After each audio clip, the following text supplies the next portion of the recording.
Reynolds Hi. from Mountain View Equine. This is Dr. Reiners. Today we're going to be having a little discussion. We're going to try calling this Ask the Vet or discuss with us any questions you may have about your equine companion. Since today is the first one, we have some pre-written questions that some of our clients has sent in over the past few months that we're going to discuss with you. So, Dr. Reiners, you want to pick one out first? All right. Reaching the old mailbag. Does anybody know where that came from? I don't know where Reaching to the Old Mailbag came from. Captain Kangaroo. They used to reach into the old mailbag. We'll have to get a kangaroo on here for next time. You don't know Captain Kangaroo? No, I don't. I mean, I've heard of Captain Kangaroo, but I have not watched Captain Kangaroo. It's like an icon when we're growing up. You should know Captain Kangaroo. I will look into Captain Kangaroo. All right. Here's the first question. What are the benefits of joint injections prior to show season? Good question. What do you got to say about that? Well, I think that prior to show season, you want to get your horse in optimum condition before they even start out. So I think the soundness exam would probably be the first thing. Mm-hmm. And then not everything needs to be injected all the time, but a lot of people do routine injections. And with, some of the regenerative products and things like that, horses aren't having to be injected all the time. And anytime you can stay out of the joint, that's good. So is there benefits of joint injections prior to show season? A lot of people feel that their horse is going to be optimum in their performance when they're not hurting in a place. And that just makes sense. Yeah. But you definitely would say a lameness exam first to Well, not just I think inject. a soundness exam is more. The appropriate word. Yeah, because okay. they're not necessarily lame. They're just sore. Right. Some of them come out of the layoff period and they're like, whoa, that he don't have anything wrong with him. Mm-hmm. So, but until you get back into training mode, and I think that people should probably just take the time before they even start to see if there is any underlying problems from the year before. Right. Okay. All right. And is there any downfall to the joint injections prior to show season versus like during show season, in the middle of show season?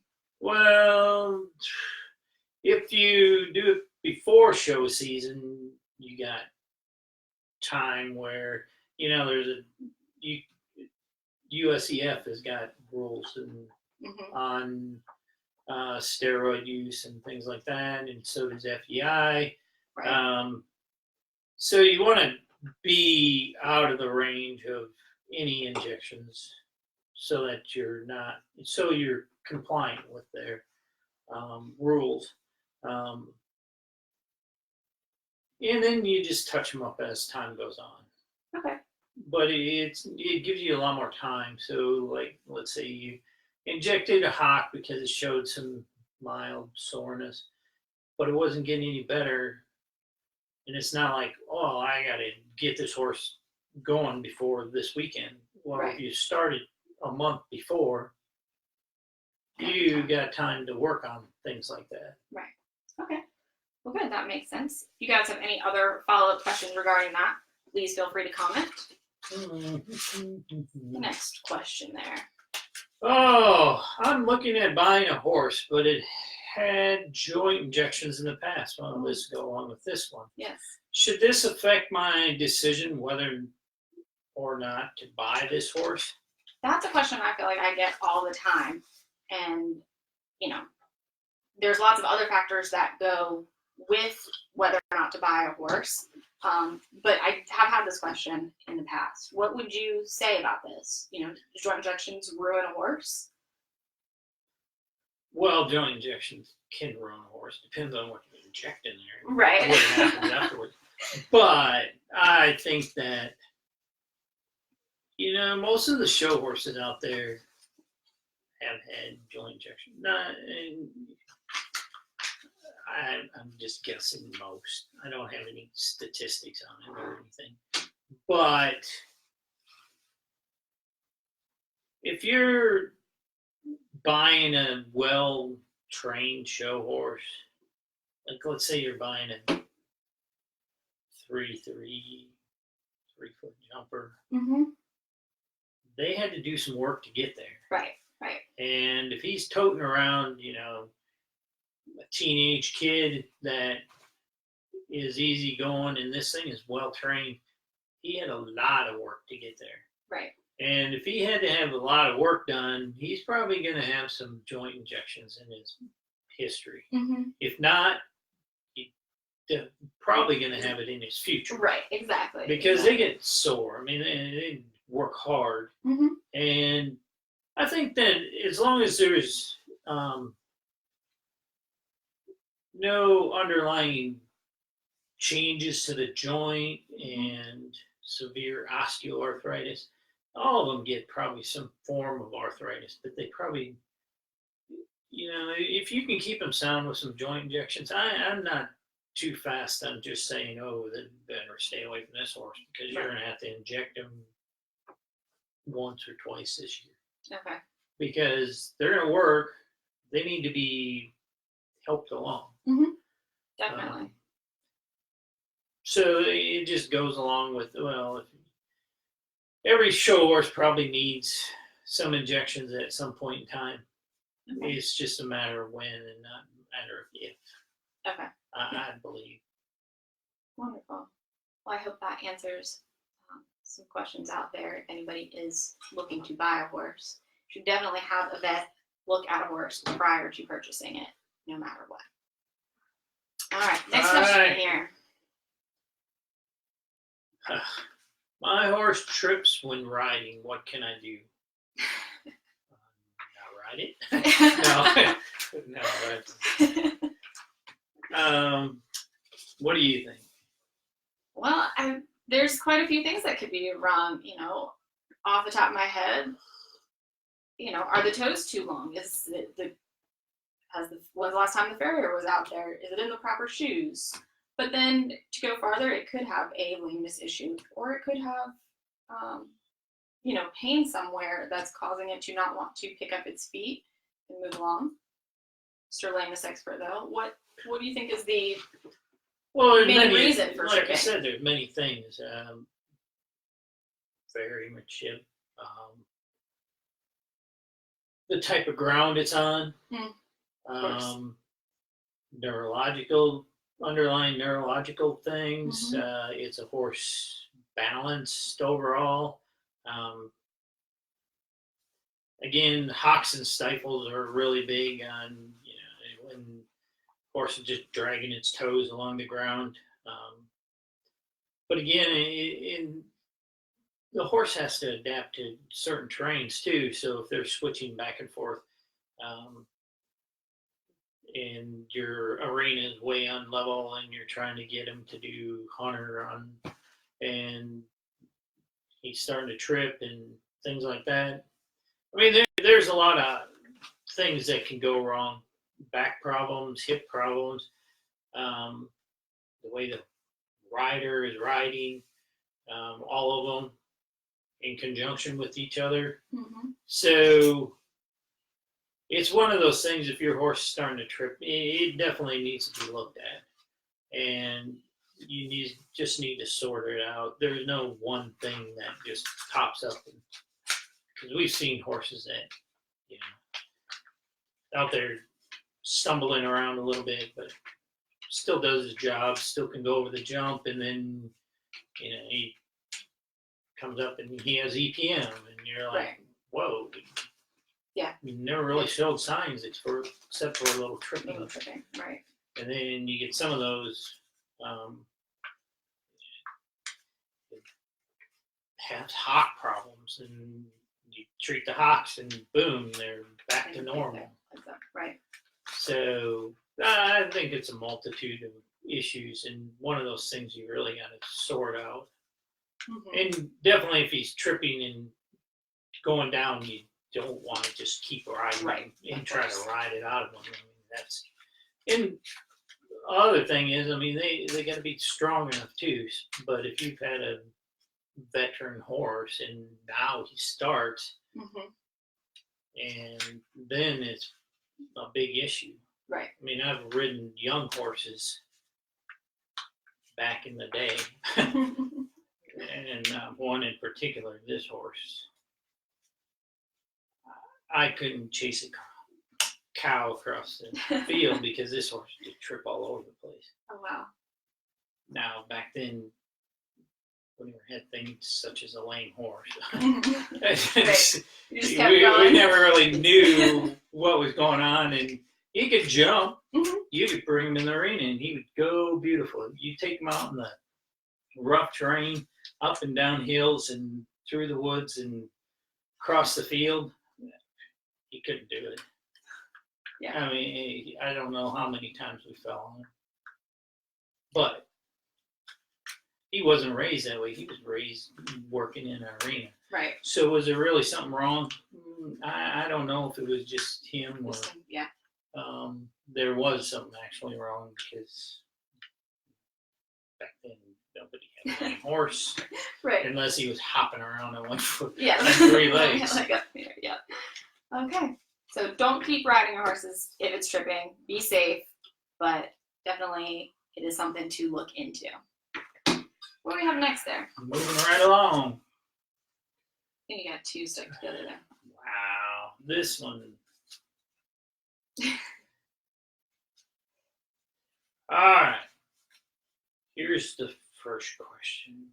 If my horse has a microfracture, does it need to be on stall rest or can it be worked?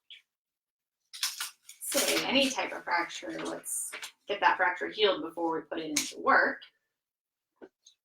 But well, I mean, the race horses have microfractures. Very true. The soft fractures that they have, they actually keep working them, and it's showing that they just change the way they work them. Okay. And some of them, because that's an adaptive thing, bone is trying to adapt to the environment in which it's working in. Depends on the microfracture and where it is. I mean, if you see a microfracture running up the, condylar area on the metatarsus or the metacarpal, might want to lay off for a little bit, right? Because them things can blow out at any time. You get a little chip in, it's going to microfracture in, and it just really depends on where it is, and that's the main thing, where it is. Right. You definitely want to keep. Bone likes to remodel to its environment, so if it's actually a microfracture that goes nowhere, should you keep it in a stall? I don't know. I don't like stall rest. Right. It's hard on the horse. Yeah. Well, we've kind of proven that stall rest in itself can be hard and cause more injuries. Yeah, and you probably want to do limited and controlled exercise. Okay. Now, does it matter the reason or how the horse got this microfracture? Well, yeah. I mean, if you got kicked in the leg, you probably want to recheck it before. Right. You take them out and start, walking them around and things like that, because if the hairline fracture may turn into a full fracture. Right. So it really depends on the fracture configuration and where it is. So a good plan with your veterinarian. Oh yeah, definitely, and you have to have follow-up X-rays. There is no doubt about it. Yeah. It's not something you just throw them in a stall and see them 6 months later. Right, definitely. Yeah. Okay. Good question. Is there another one on that question? Yeah, but I don't. Don't lose the questions. Did you drop it? Did you put it back in? We did that one. We did 4 so far. I think so. Bear with us for a moment. Yeah, I must do it back in here. Okay. I don't know, you'll have to rerun the video because it disappeared.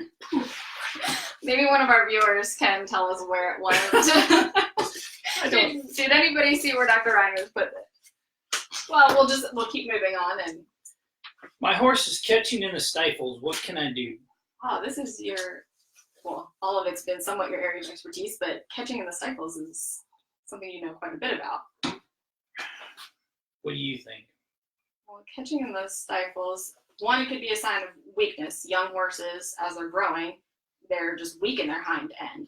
But also it could be a sign of inflammation and pain from medial patellar ligament, because that is what you can do the splitting on. Use a surgical or medical procedure that you do to correct that, or can do to correct it. So I'll just tell you the first time I ever seen a horse catching the stifles. Oh, yes, please tell. A little story. I was an intern, and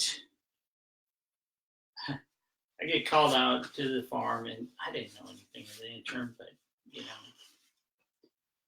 they don't teach you anything. Vet school, they just turn you loose. You're a veterinarian, go solve the world's problem. So I got a bus or a van load of students, and we go out to this farm, and the horse is standing in the stall, and he's locked up. Oh. Both hind legs are completely locked up. Ouch. And I'm like, I don't know what's wrong, but let me try to unlock it. So I did, and it worked. You know, you take the patella and push it over and pop it off. Ouch. And that horse, when we unlocked him, it was like a shotgun. Oh. And then he locked up immediately. Oh no. So I'm like, well, that's not gonna work. And he was like, whoa, he took a few steps, and I was like, yeah, you pretty well locked up. And it's like, well, you know, you can, I don't probably just rest him and give him some bute and things like that. And I said, when did this start? And he goes, oh, he's always done it a little bit. And I was like, well, what happened? That it does it all the time. I don't know. You know, we've been training him. And I said, oh, well, how you been training him? Well, we ran him through a plowed field until he couldn't move anymore. Oh, no. And I was like, well, that would probably do it. Yes. But that it was a horse where, looking back, and it had really straight stifles. And the anatomy on some of these horses, some of them are more prone to locking up. Walking horses, some saddlebreds are a little straight when they're young.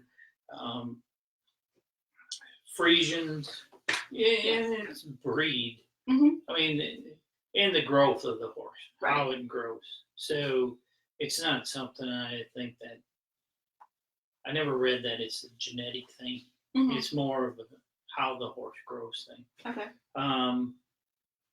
To a certain point.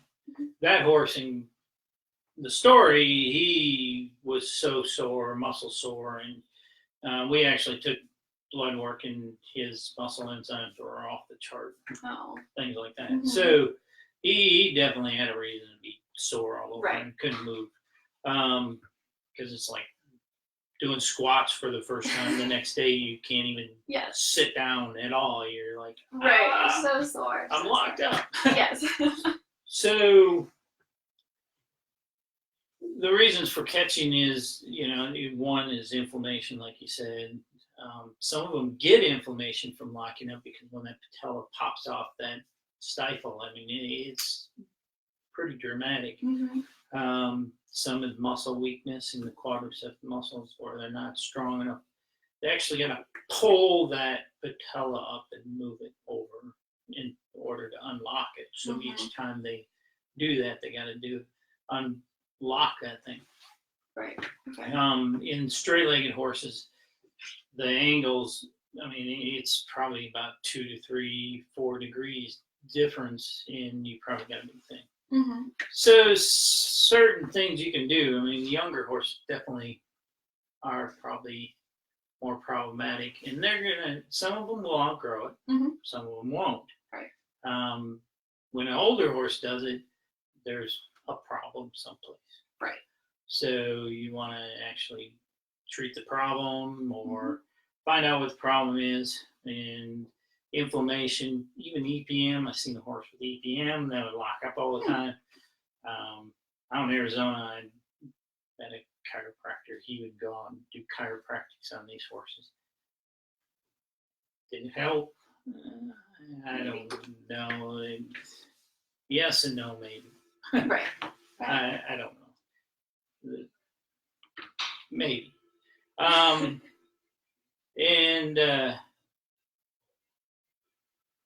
So definitely on an older horse, you got to find out what's going on because there's some underlying problem. A horse that had been perfectly fine for 5, 6 years, 7 years, probably is not a growth problem. Right.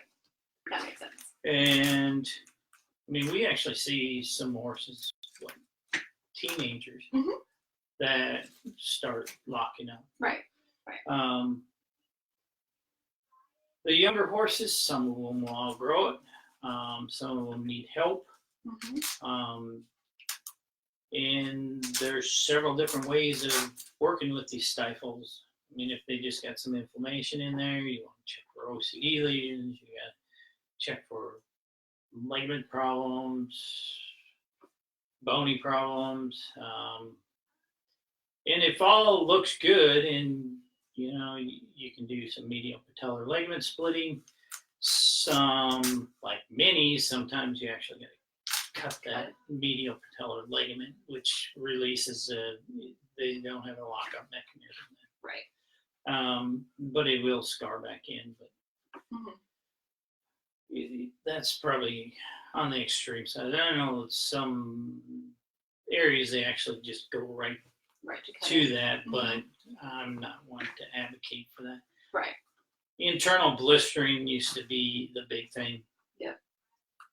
That's kind of in favor. Yeah. Well, it should fall out of favor if it's not, because medial patellar ligament splitting is easy. In and out appointment. Yeah, and there's some downside to it where they can actually have more desmitis, because that's all you're causing is inflammation inside the ligament, and then it's healing up, and what it does, I have no idea. So it either shortens up the ligament or tightens up the ligament so that it can lock up, or it makes it a little bit bigger so it doesn't lock up on there. Or it's easier to unlock.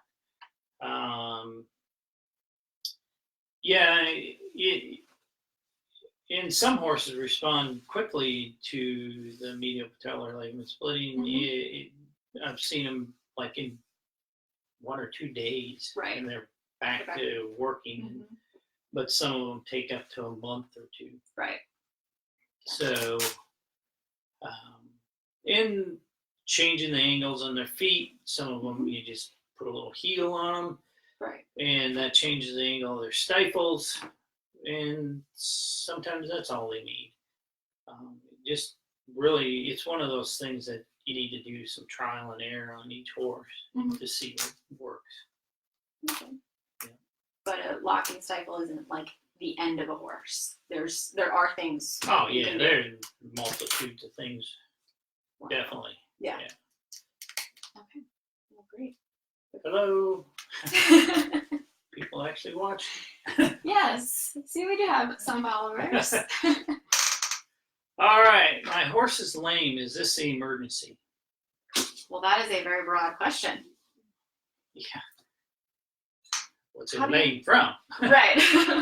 Does it have a stick running out the side of its leg? Oh, ouch. Yes. Is it hopping on 3 legs, or is it just taking an occasional step here and there?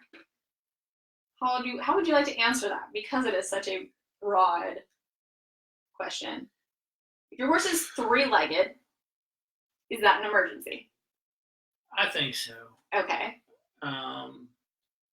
There's a lot of swelling. Yep. it probably is an emergency. Mm-hmm. If the horse does not want to move, Mm-hmm. that's the emergency. It's If you see visible trauma, that's Yes. emergency. Yes. Some of them are abscesses, and I think, it's hard to tell between some of these horses when they have an abscess in their foot and when they have a broken leg. Yep. They act the same way. Yes, they do. Not all horses. Some horses are like, I can tough through this. Right. But, so I think in this case, emergency really is a big call on the owner's part on how, because they know the horse better. I mean, if he's been gimping around for a week or two. Right. Is it an acute or is it more of a chronic thing? Yeah, but if his leg, all of a sudden the tendon area just blows up, you probably should look at it sooner than later. Right. Yeah. Is it something to call in the middle of the night? We'll still come. Yeah, I mean, sure. Yeah. Pretty much whatever will make the owner sleep better at night. Yeah, I mean, some emergencies are just need to be. They're probably not real emergencies, but nobody can really explain what really constitutes an emergency. Right. So. Right. Especially in this case, because one thing can look like another thing. Most I definitely. mean, I've looked at horses that they had a little cut, and well, you've seen them. They have a little cut, and then you take an X-ray, and it has a broken leg, and you're like, whoa. Yep. Now that's an emergency. Was a little cut an emergency? Probably not. No, but it turned. Yeah. So, yeah, I think if they're painful, I think it is an emergency. So, now, if it's a long-going lameness issue, it's probably not. Right. Well, some of them is, I got to get to a show. Yes. Next week, then it's, we got to get to it, yesterday. Make my horse sound before this weekend. Yeah, Yes. I mean, we should have looked at it 3 days ago. Right. Well, we were showing 3 days ago. Mm-hmm. So, it kind of got to go right now. Right. Yeah. Okay. You have one more? Or a few more? One more Last question. One. Okay. IREP versus steroids. How do I choose which is better? Well. Probably should tell everybody what IREP is and what steroids is first. Okay, well, IREP is a biological agent. It is produced from the horse's own blood. It's spun down with what I like to call the magic beads. And it is injected back into the horse. Steroids, we all kind of know what steroids are, but steroids are the more traditional product injected into horses' limbs. They're a foreign substance. They're not from the horse, so there is a little bit more potential for reaction, but I think everything has its benefits and its pros and its cons, in a sense. Yeah, so just add to everything. Yeah. IRAP stands for interleukin-1 receptor antagonist protein. Very long, complicated That's why they call it IRAP. Or you can call it auto-conditioned plaque. Yes. So, which that probably the more acceptable name in the veterinary industry, because IRAP is basically the name of a product. But it's produced from the blood. The beads themselves are basically glass beads, and they have a coating on it. Some of them have a coating on it, and I think it's like chromium or something like that. I don't remember what they put on it, but it's glass beads. They're not magic. They just attract white blood cells. Yes, but they and make it magic. cause white blood cells to dump their guts out. And the white blood cells are contain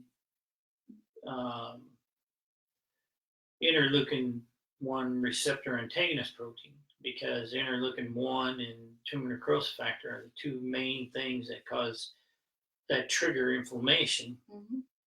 So we can shut down tumor necrosis factor, but that also decreases your immune system down there. Right. So in humans, they actually do that rather than interleukin-1. So we use that. And the other one is $2,000 or $3,000 a dose, and this is right. Whatever you charge for it to produce this stuff. Then you got corticosteroids, which not to be mixed up with anabolic steroids. Right. And they actually shut down inflammation. But they also shut down some good stuff too, like normal cell production of nutrients to the joint in some cases. Probably the most notorious one is probably Depomedrol, that's heavily used.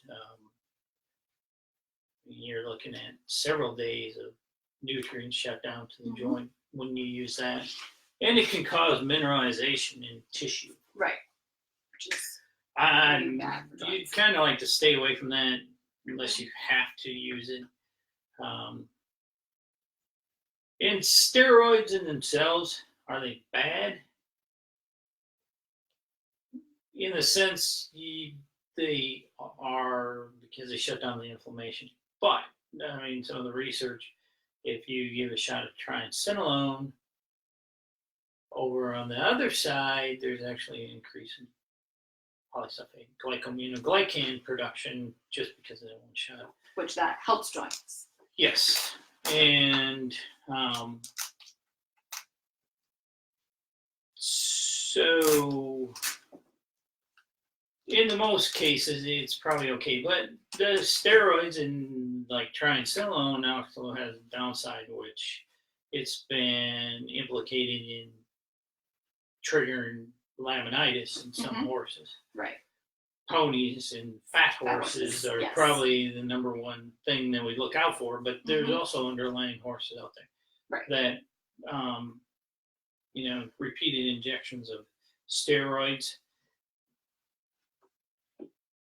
it's probably not good for anybody or anything, depending on what's going on. But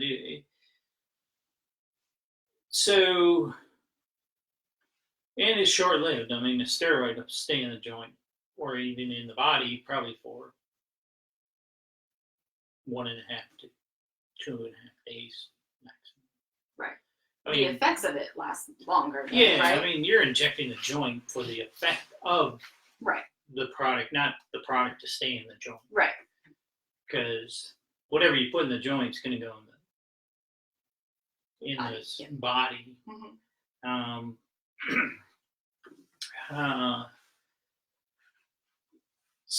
And vice versa. I mean, it can cross over. I mean, hence, if you got an infected joint, a lot of times you'll be on antibiotics. Right. So it supposedly gets there. There is some blood supply issues and vasculature problems in heavily infected joints and things like that. And horses with osteoarthritis definitely have change in vasculature. In IRAP, on that side, I don't know of any downside to IRAP. Right. We haven't really seen any yet. I ain't saying there's not. I'm just saying I don't know of one. There's a chance of infection, like even with any injection. Right. Steroids or IRAP. IRAP, you probably got a higher chance of possible infection if you're basically taking a blood product and sitting it in an incubator. Right. So you anything could bad actually grow would- bacteria in there. Right. Knock on wood, we never had a problem with it. Right. But we do pretty strict protocol. Exactly. We're very careful with how we do our And injections. it's filtered out too Mhm. through a microfilter, Multiple times. and that's the filter itself should filter out any bacteria. Mhm. But There's still a chance. anytime you stick a needle in a joint, you can have a problem. Exactly. Really. Sometimes IRAP actually lasts longer, Mhm. or the effects of it. Right. I have seen where we injected joints through the show season, and then we went and did arthroscopy at the end. Seems like the horses that had the IRAP, their joint actually looked good, Mhm. where the steroided joint didn't look so good. Right. Now, How controlled they're was different that? horses. I Right. mean, there's no control over it. I never set them side by side and said, "Oh, we're going to do this one over here and Right. this one over here with this one." So I don't think there's a big downside. I mean, you can inject IRAP probably every week if you wanted to. Mhm. The only downside is cost, and sometimes the cost is with the price of HA now. I mean, it's which is outrageous. Yes, it is. And HA is hyaluronic acid, another good thing for joints. The IRAP probably is cheaper anymore to do the Right. injections. Especially in the long run, because we can get so much out of an initial blood draw. Yeah, and you can store it and Right. use it whenever you want. Mhm. Steroids you can obviously store and Mhm. use it whenever you want. So it's kind of a toss-up. But if you got a pony or a horse that's had laminitis before or multiple injections, Mhm.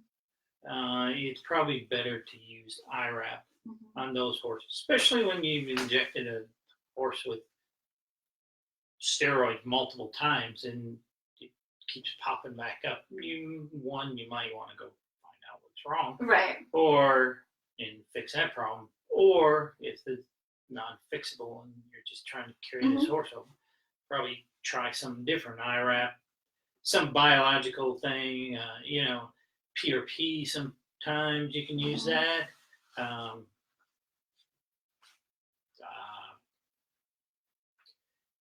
You can use stem cells. Right. I mean, those are a few other things you could use Mhm. that may help out, especially if you're every month or two you got to inject that joint. I mean, that's no good for anything. Right. Don't want to be poking a joint that much or be putting that much stuff into a joint. Anyway. No, I mean, you don't really want to steroid a joint Yeah. that much. No, definitely not. I know some Definitely people do, and when I've seen horses that come up later on with basically their feet get a little sore, not. Mhm. and then we've MRI'd them, and they've had laminitis. Right. Yeah. Stay away from that. Yeah. So I think anytime you can use IRAP, probably better. Mhm. That's just my opinion over steroids. Yep. But it just depends on cost and economics and all that other stuff. So. Right. And injecting steroids isn't necessarily bad. It's just No. you have to be aware of the risks as Right. well. Okay. You have anything else to add on any of your questions? No. Okay. But I do have to add, I got a cup. I can't Okay. believe this. Okay. And this is just being more sarcastic than anything. It's Pig gave us a cup, and Pig is a company that makes basically hazmat Yes. stuff, and we used a lot of their mats to absorb water and stuff. Mm-hmm. It came with directions. Dr. Reiners is in love with these directions. Seriously. They're his favorite. Would you like to read these directions? Well, not all of them, because sure. So here's one thing, wash all parts in warm soapy water before using it. Obviously, because it had dust in it Yes. and dirt. I mean, you can take your chance and just swallow it. Probably nothing in there that's going to kill you, unless there's some vindictive person producing these things that put some Well, let's hope not. toxic substance in it. Yes, let's hope not. This product is able to keep liquids hot or cold for a considerable period of time. Well, okay. First of all, how long is a considerable period of time? I had warm coffee in here. Is it still warm? No, Oh. it is not warm anymore. So the considerable period of time is henceforth about what? Ever how long this lasts? Yeah, I don't Half an know, hour, you know. 15 Yes. minutes. I don't. Now, would that have changed with your lid on it, though? It could have, because it could have held some of the warm vapors in there. Exactly. So it probably changed the thermodynamics of the whole cup. Exactly. So, can't fault them for that. Right. So we don't really know. It's not insulated, but it's a cool. It's a nice cup, yeah. Yeah. Please allow hot liquids to cool down to a drinkable temperature before securing lid. Okay. I can see that. Yes. Drinkable temperature, but It's your own fault if you want to drink a non-drinkable temperature. right, if it's still boiling in there and you put the lid back on, probably not a good idea. No. Do not overfill. How do That's you your favorite overfill a one. cup, for one thing? Okay? So you The fill it up until it's full, but Right. you can't really overfill it because it'll dump on the ground. I suppose they're talking about maybe the lid squishing down, but and when it sprays everywhere and you get burned. It has to protect all people, no matter. yeah, well, I mean, it's just silly. I don't know what the world's going to when you got directions to use a cup. But I guess Well, those are Dr. Reiners' 2 cents on optimum the use cups. of a cup. Yes. All right. Wow. It's still a cool cup. It is a cool cup. It is a cool cup. It kept it at a somewhat drinkable temperature the whole time. I would like it better if it actually filled itself up. I think that would be pretty cool. Maybe that's your next invention.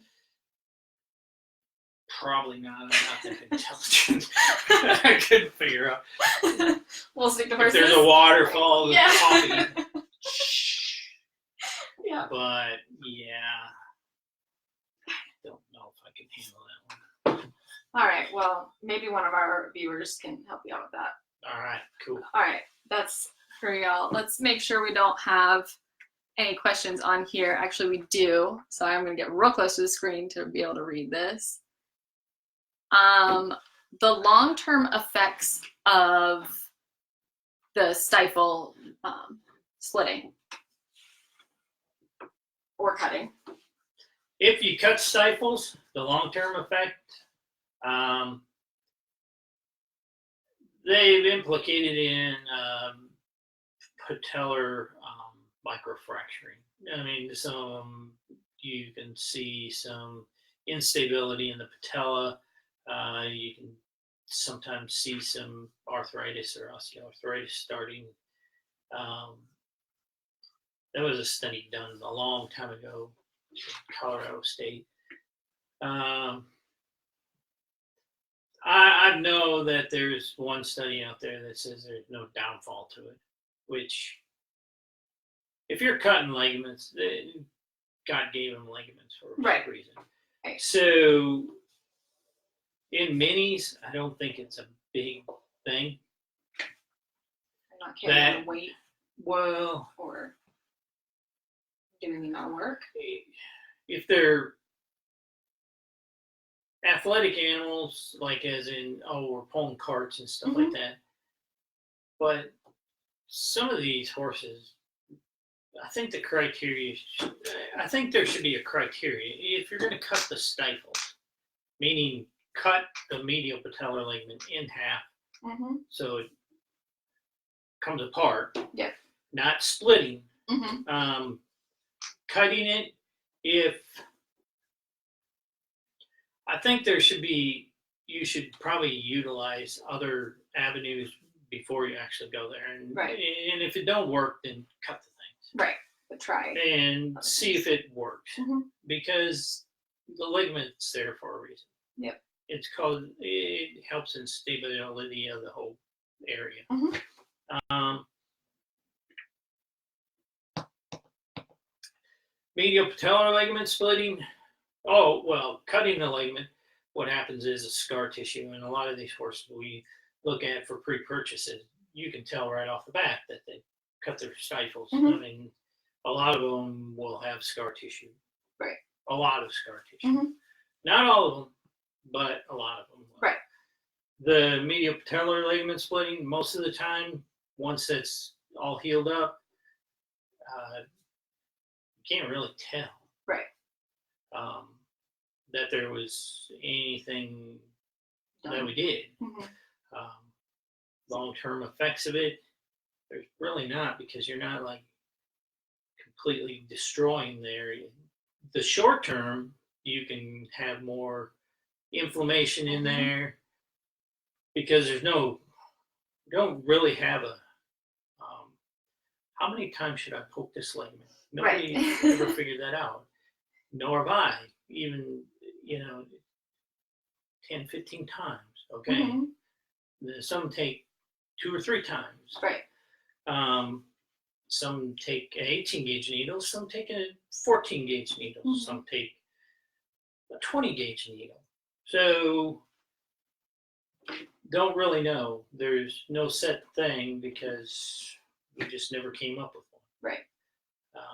But short term, there can be some things like too much inflammation in there, still locking up a little bit. A lot of times we'll tone it down with maybe shockwave or laser, and mm-hmm. It'll go away. There's always a chance of infection with both of them.